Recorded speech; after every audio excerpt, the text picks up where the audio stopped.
Hello, everyone. Welcome to another episode of Take Back My Brain. I am your host, Laurie Hammer, and today I have a guest that is near and dear to my heart.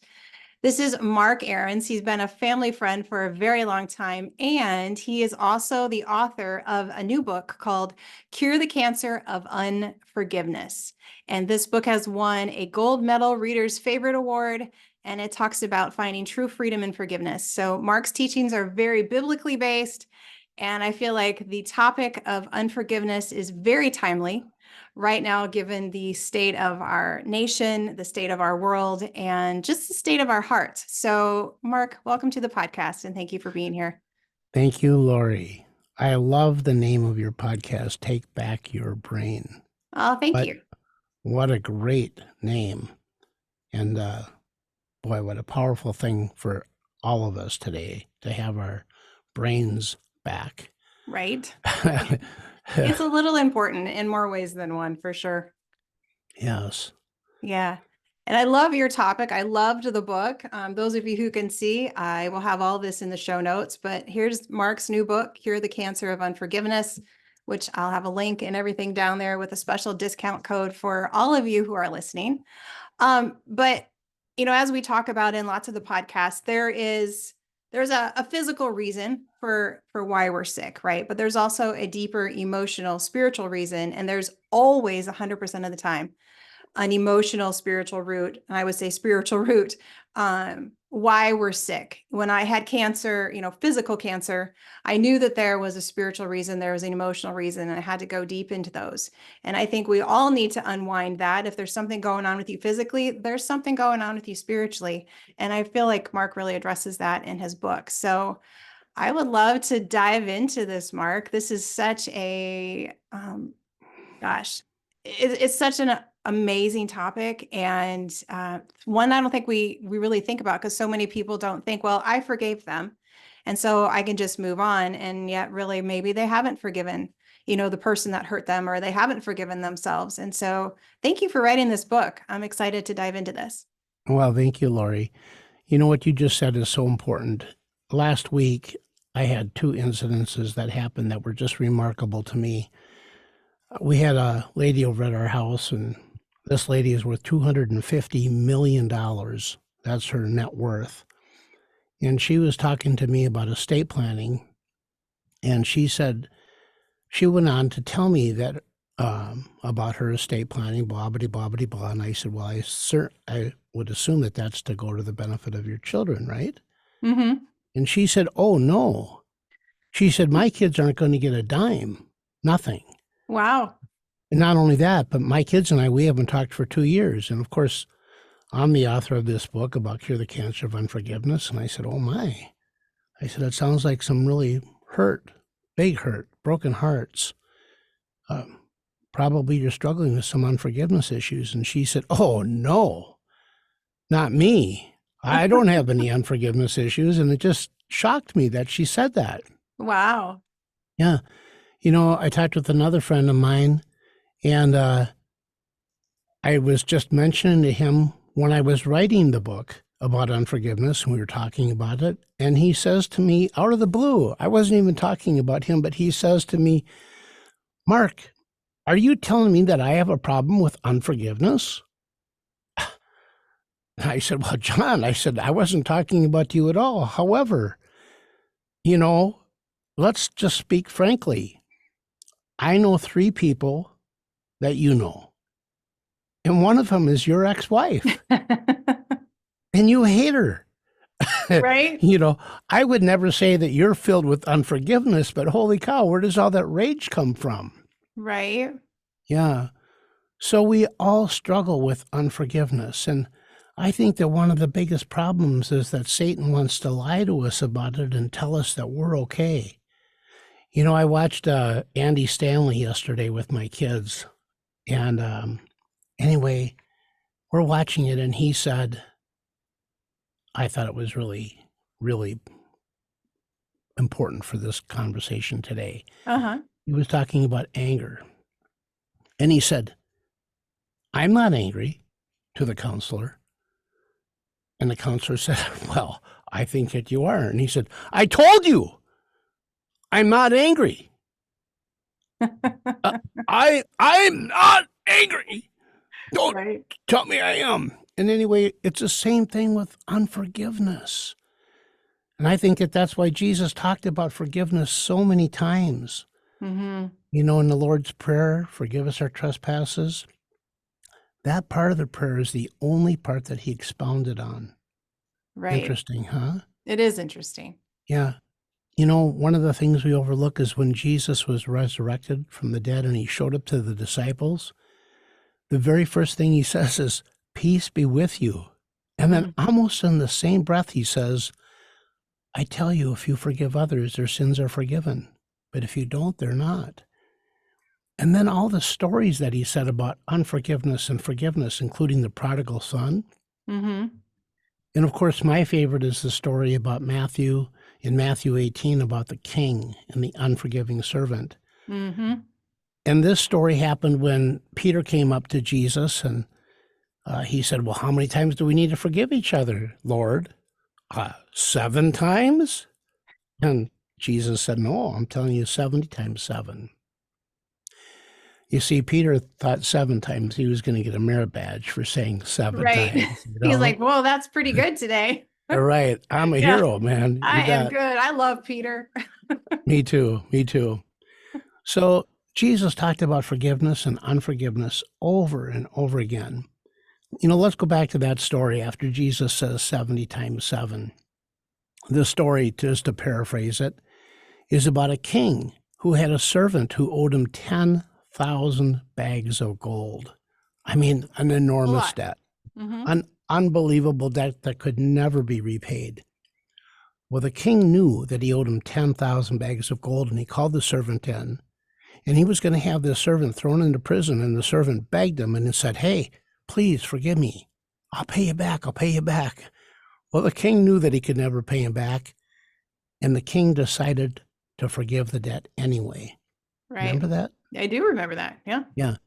Now, the interesting thing about it is that this servant goes out and he finds a guy who owes him $10. Okay? Mm-hmm. And he grabs him by the throat and begins to strangle the guy and says, pay me back what you owe me. And the guy says, please, please, I'll pay you back. Please have mercy on me. And the servant who is forgiven the big debt has this other guy who owes him $10 thrown into jail. Well, of course, everybody watched this and they couldn't believe it. And so they reported it back to the king. Right. And the king called the man in and said, hey, who do you think you are? I forgave you this great big debt. Don't you think that you should have forgiven that other guy that little tiny debt? And then the most interesting thing happened. Jesus says that the king had that man thrown into prison where he was tortured. Mm-hmm. And that's the most amazing thing, because that's exactly what happens to us Oh, yeah. when we're filled with unforgiveness. You know, your business, take back your brain. Well, is there anything worse when we're laying in bed and we're tortured by unforgiveness? Exactly. Your mind doesn't stop. You can't sleep. It's a hard time eating, then you exhibit all these physical symptoms, and it's going to go back to a root issue of Right, unforgiveness. Yeah. right. Take back your brain. Well, I can't. I can't take back my brain. All I think about is how I was wronged. And worse than that, Laurie, we were wronged. Mm-hmm. We were betrayed. We were belittled. We were bullied. We were humiliated. We were lied to. We were backstabbed. We were physically injured by somebody. And those people probably don't even think about us at all, but we sure think about it. We just can't get over it. How could they do this to me? Wow. We were hurt, weren't we? Yep. Yep. Yeah, yeah. But the problem is that Satan wants us to relish in our hurt. Yeah. He Just wants, hold on to that. Mm-hmm. oh, you bet, hold on, know your rights. You've been wronged. It's kind of interesting how right and wrong are opposite words, huh? Right. Know your rights. You've been wronged. Mm-hmm. Get your nose out of joint, be in a huff, be put off. I mean, You're entitled, and you are entitled. The question is for how long? How long do you want to hang on to that? No sleep. Right. I mean, do you want to hang on to it until your neck is crooked with anger and, Right. and Yeah. you can't take it anymore? And I mean, golly. So, we're filled with all of this anger, all of this emotion. Jesus is whispering to us. He says, forgiveness will set you free. And Satan is shouting at us, forgiveness will cost you. Mm-hmm. Yeah. And I think we hang on to that cost, right? That cost so much because we're like, well, if I forgive that person, then they're off the hook. Right. And most of the time, the person who you're mad at that you have holding, unforgiveness towards doesn't even know that you're still holding unforgiveness to them. You know? Absolutely. Yeah, you have a great example in your book about a former employee, which I think was a great story. But you and I were even talking the other day. Um, we were talking about my mom with dementia, and she didn't know anything that was going on around her for 2 years. She didn't know who we were, etc. But she was so angry about things in the past, and she would bring them up and she would talk about them, and she would like look at me or somebody else and as if they were that person. You could just see the anger and the hurt and the bitterness, in her eyes. And like, even in this state of mind, it's still there because she never let it go. And you have to wonder, if that's part of the reason, why, she had dementia. I mean, there's multiple reasons, but it was such an interesting process to watch. If you could separate yourself from I can't believe this is my mom, to like, wow, this is really, really intense. The bitterness, the pain, the unforgiveness that's still there. It kind of blew me away at times. Yeah. Well, I'll tell you, so many people have that bitterness and it lasts all the way to the grave. Yeah. Billy Graham, I heard this, that he once said that the definition of hell is to be alone for eternity. Mm-hmm. Isn't that interesting? Yeah. And anyway, when we are bitter, when we are full of anger, and rightfully so, remember, it's all rightfully so. I mean, we were wronged and we hang on to that. Can you imagine being alone for eternity with those thoughts, those feelings? No, I mean, that is ultimate torture. Yeah. Yeah. I've heard it said that God never sends anyone to hell. Mm-hmm. But what he does is he just honors our choices, and we choose to be filled with this bitterness. And of course, why not? Satan is over there. He's cheerleading us, telling us, don't forget it, man. Right. You were hurt. What happened to you is unthinkable. And he's so right. So, and part of Satan's game plan is that what he wants us to do is he wants us to start off by not forgiving each other. Mm-hmm. Okay, I don't forgive you. And then what happens after that is I can't forgive myself. I mean, I know what I did was wrong, right? Yep. Can't forgive myself. I made a mistake. I can't believe that I did that. I can't believe I said that. I can't believe that I didn't do that. I could have stepped into my marriage, and instead I stepped out of my marriage. I could have spent more time with my kids, but I chose to work. I could have this, I could have that. Yep. So then what happens?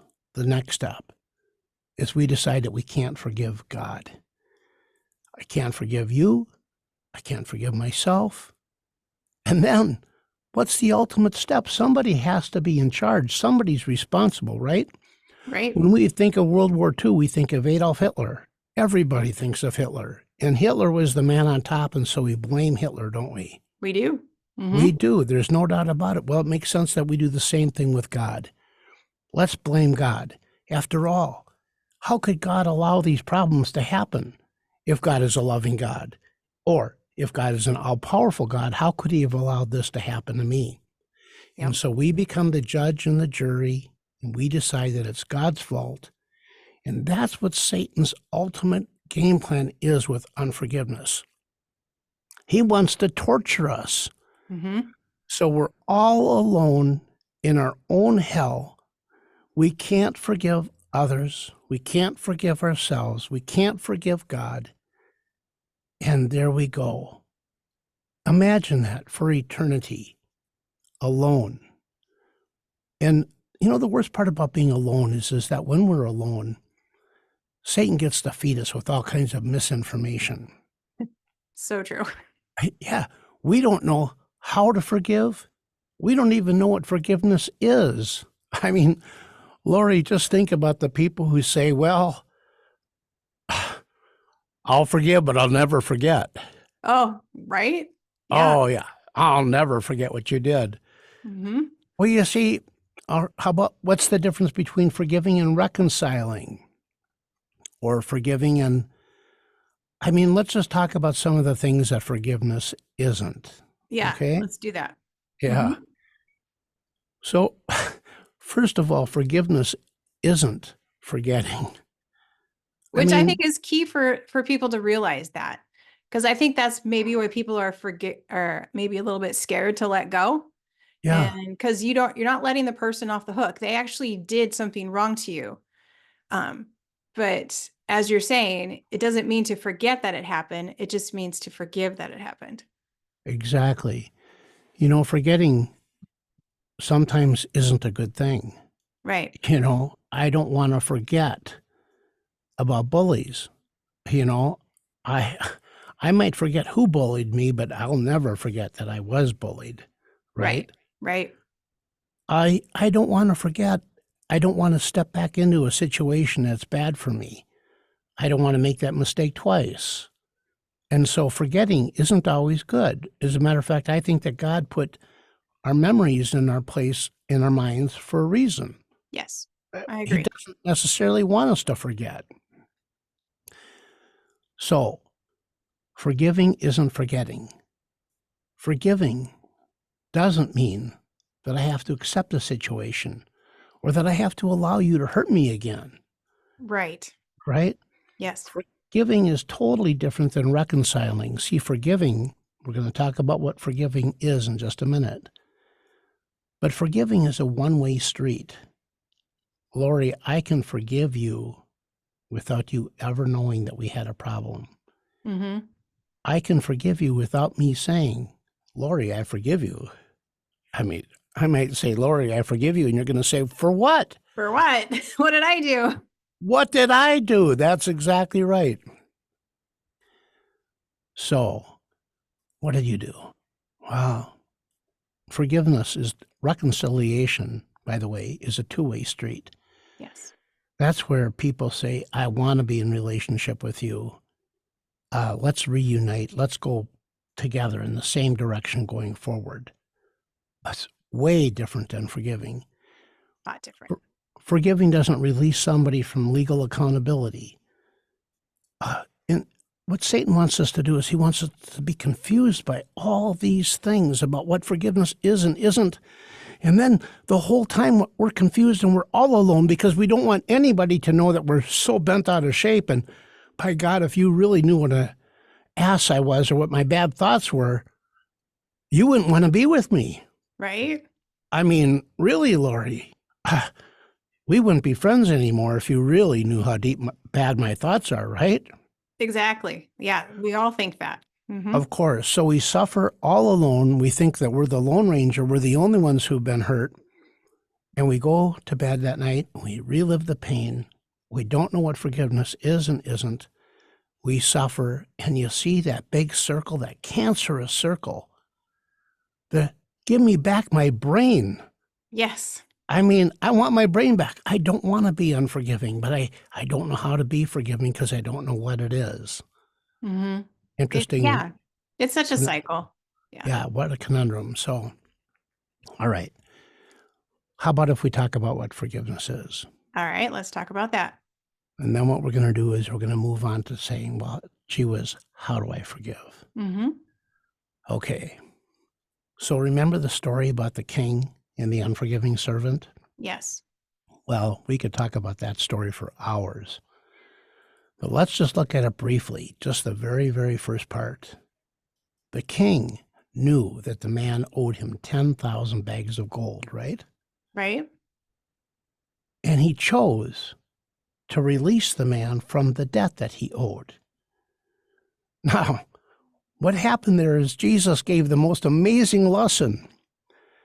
The man, the king, chose to forgive the man. Right. The king decided what justice was, and he said, I release you from the debt that you owe me. Now, what really happened there that's so amazing, and so many of us miss this, this is really, really big. When I release you from a debt that you owe me, what happened? I release myself from my need to be repaid. That's what forgiveness is. Isn't that easy? It sounds easy. Yeah. Yeah. When I release you, I mean, you do owe me that $100, remember? Right. I do remember that, Mark. Yes. When I release you from that $100 debt that you owe me, I release myself from my need to be repaid. Right. That's what forgiveness is. And it's such a key piece of the gospel message. Such a simple message. Yeah. Okay, I've released myself. Now, the problem is that we say, oh, but you don't know how badly I've been hurt. I can't possibly do that. I mean, you've hurt me.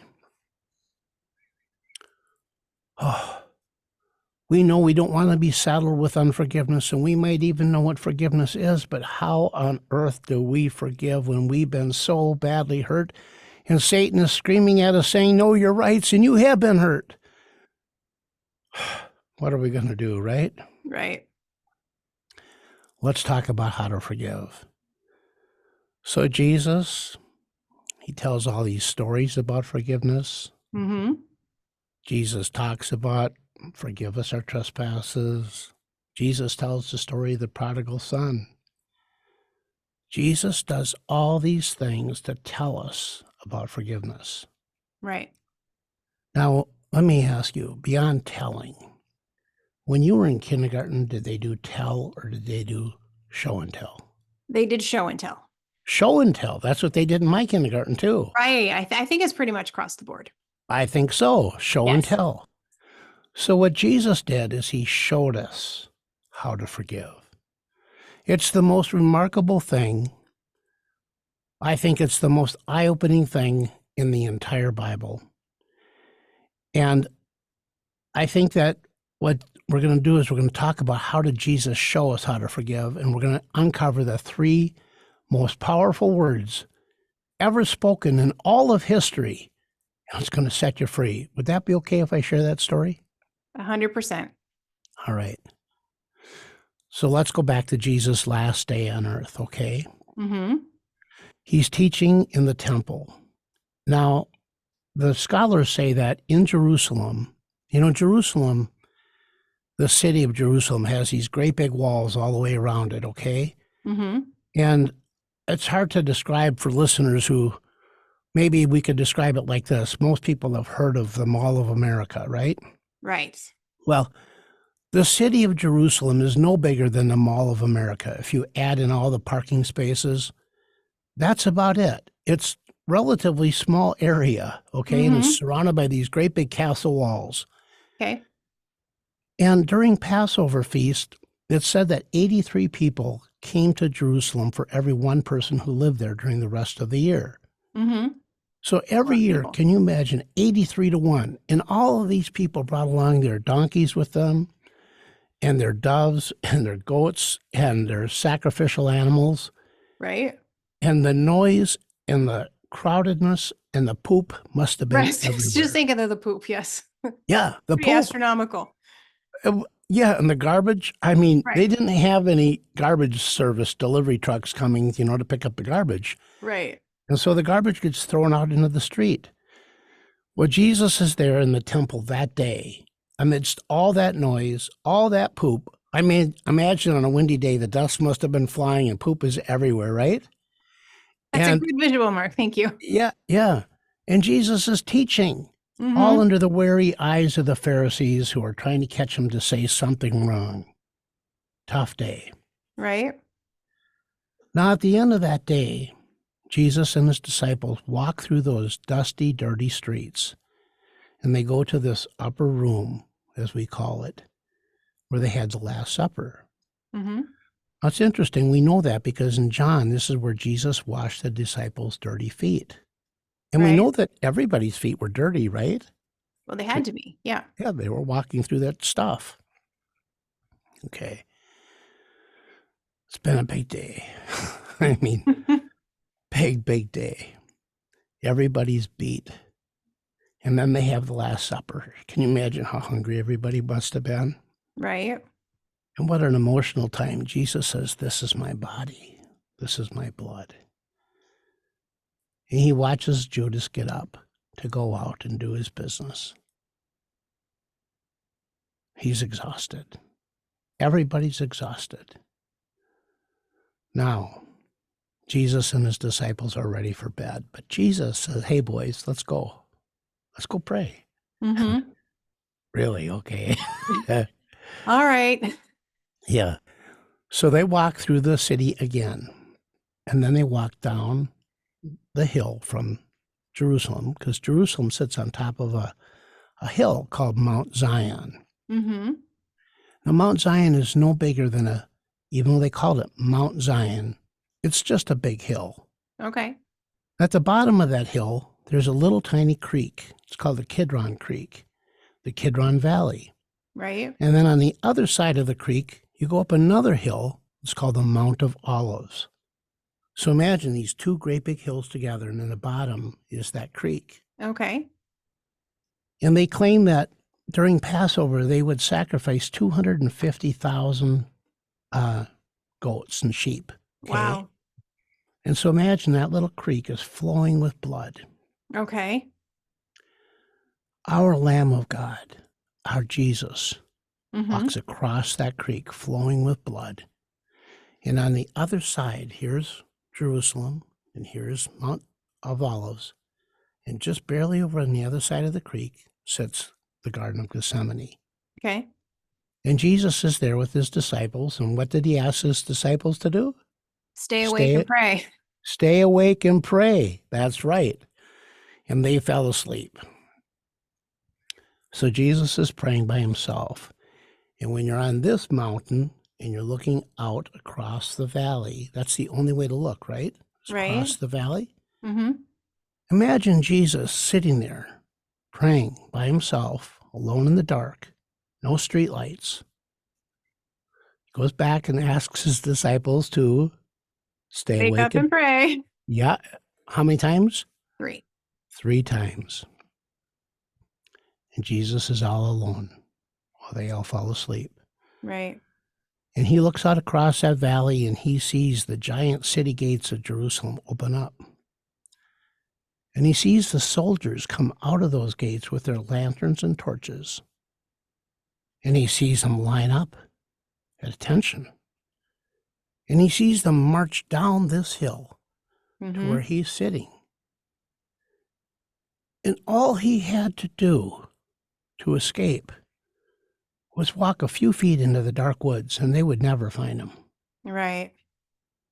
But with enough courage and enough love for you and me, he stayed put and he continued to pray. Isn't that something? Yeah, it's amazing.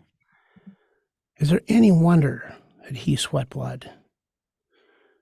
He knew what was going to happen next, didn't he? He did. Yes. He did.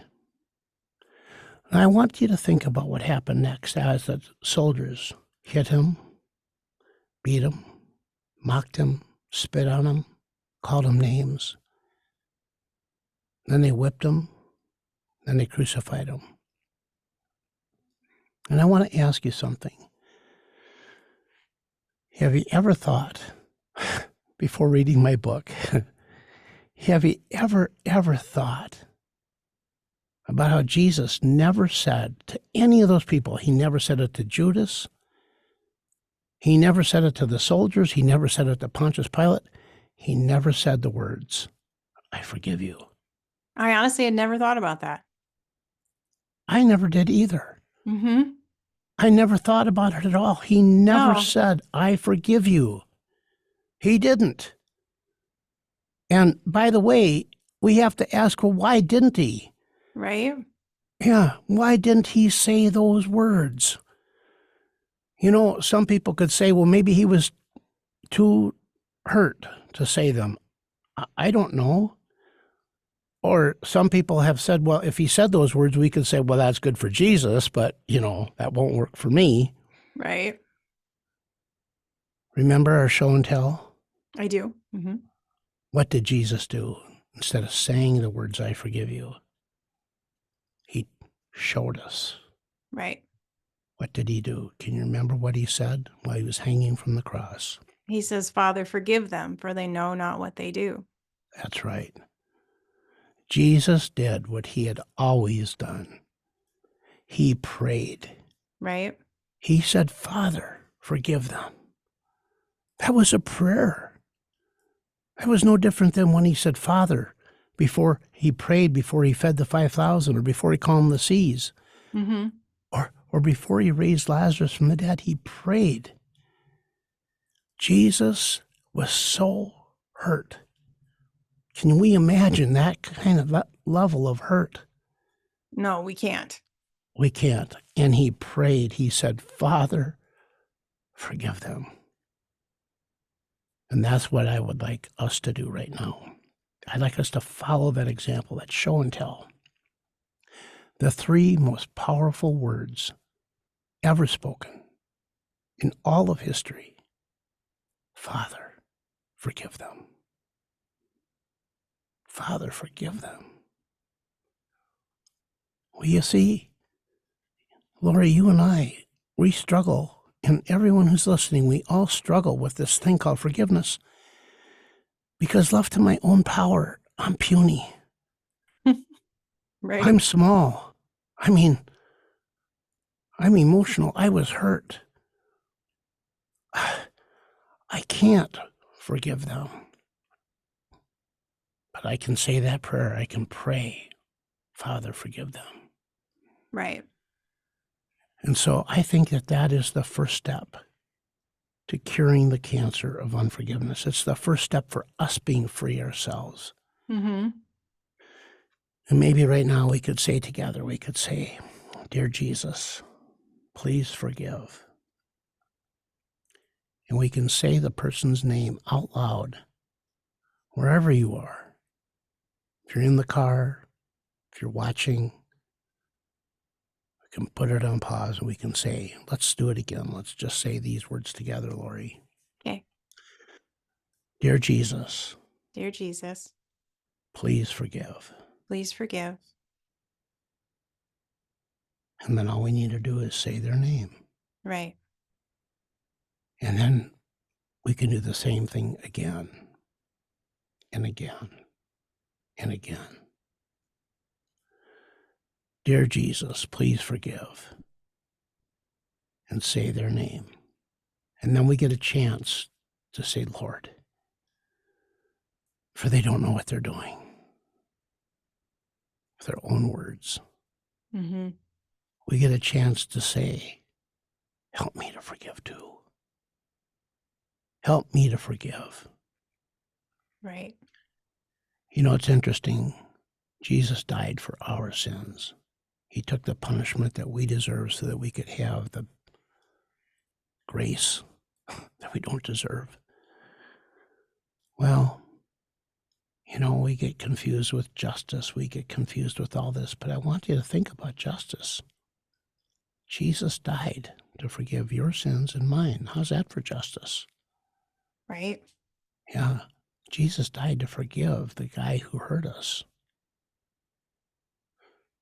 Anyway, it's complicated. It is. When we say, Jesus, forgive them, right? Yeah, When I was reading that, I'm thinking, yeah, because then we are interceding on their behalf.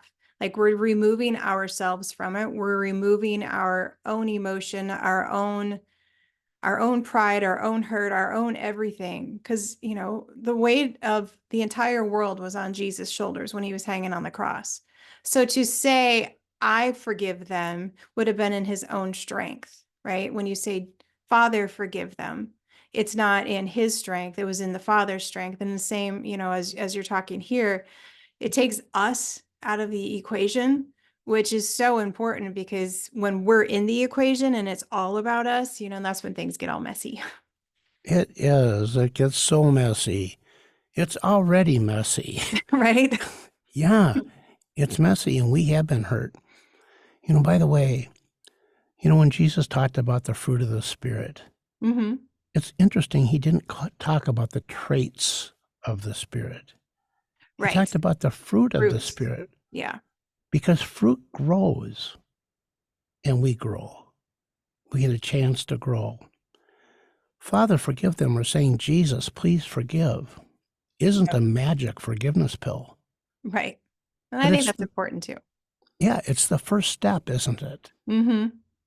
Dear Jesus, please forgive. And then when we say that, what we've done is we've taken the first step towards releasing ourselves from our own need to be repaid. Huh? Right. Yeah. Which is, I love that. Our own need to be repaid, because we hang on to those things because of what I want to say, we don't have an abundance mindset. We have this poverty, this lack mindset. And so when someone hurts us, we kind of go into that lack. Like, so they've taken something from us, they've stolen from us, they've done this, they've done that. And so then we're lacking. And Jesus finished it all, right? He So he did. came that we would have life and have it more abundantly. And so to switch our thinking around, right? Because life and death is in the power of the tongue. So as we're speaking, as we're thinking, to switch that lack, that poverty mindset, because it's not just about money, it's about every area of our life, and switch it into that abundant life mindset is, when you get all of this freedom. And as your book so beautifully lays out, and as you're sharing today, we all need to be free. I mean, Christ came so that we could be free. Absolutely. Isn't that a huge part of being abundant life? Yeah, you can't be To- abundant if you're not free. That's right. That's right. It's funny. I talked with the guy last week who had both of his legs amputated because of what's that called when you can't feel your feet? Um, Neuropathy. Neuropathy, and high blood pressure and all that stuff, and Yeah. diabetes. And anyway, we we were talking for a long time, and I said to him at the very, very end, after a long conversation, I said, keep smiling. And he said, it's hard to do that when you're filled with so much rage. Yeah. Oh, my goodness sakes. What a sad, sad statement. But At least he was honest. he was honest, but this is take back your brain time. Right. It's let's be free of this cancer of unforgiveness. Let's free ourselves. And we get to free ourselves with the power of God who wants to set us free. Absolutely. Amen. Yes. You bet. Yeah. This has been a So, great conversation. well, I think so too, Laurie. I just absolutely love talking with you today. Yeah. I hope that we can bless a lot of people. Oh, I know So, we can. yeah, our book is called Cure the Cancer of Unforgiveness. And you can get that book at curethecancer.org. And when you go to order the book, and as you go through the order process, the way that our website works is that before you place your order, you say, hey, I want to put in the code BRAIN, BRAIN, BRAIN, and you're going to get 20% off plus free shipping. Nice. Yeah. So curethecancer.org. The book is going to teach you so much. I swear, I promise, the book was not written by me. God wrote that book, and all I did is typed it out. Right. Yes, praise God. Praise God. So, but Awesome. Thank you so much. Laurie, thank Yes. you. Thank you for having me. I really enjoyed talking with you and your guests. Thank you. Awesome. Well, thank you everyone else for listening, and God bless, and I will see you in the next episode.